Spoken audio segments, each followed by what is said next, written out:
Monsieur le Président, Monsieur le Premier ministre, oui, il faut relever le défi climatique.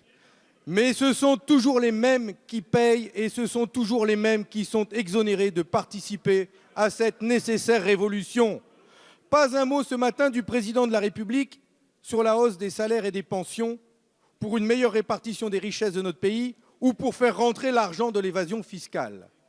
Vous maintenez la hausse des taxes sur les carburants alors que c'est précisément cela que rejettent les Français, qu'ils portent un gilet jaune ou non. Ce sont eux, tous ces ouvriers, ces aides à domicile, ces infirmières, ces retraités, ces agriculteurs, qui n'en peuvent plus de travailler dur et de connaître quand même des fins de mois difficiles.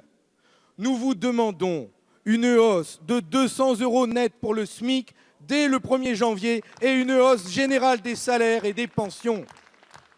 Vous pouvez d'ailleurs pour cela conditionner les aides, les dizaines de milliards d'euros d'aides publiques versées aux entreprises plutôt que de les distribuer à des multinationales qui n'en ont pas besoin.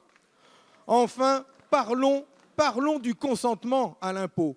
Oui, l'impôt est utile pour financer nos services publics et la transition écologique. Mais j'ai ici le rapport qui nous a été remis sur l'impôt de solidarité sur la fortune que vous avez supprimé. Qu'est-ce qu'on y lit ?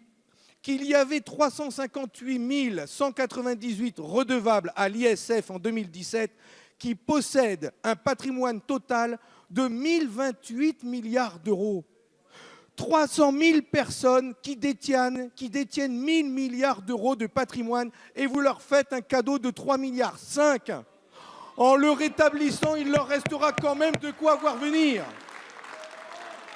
Alors, Monsieur le Premier ministre, quand comptez-vous prendre des mesures fortes pour les salaires, pour notre pouvoir d'achat et quand allez-vous rétablir la justice fiscale réclamée de partout ? Merci.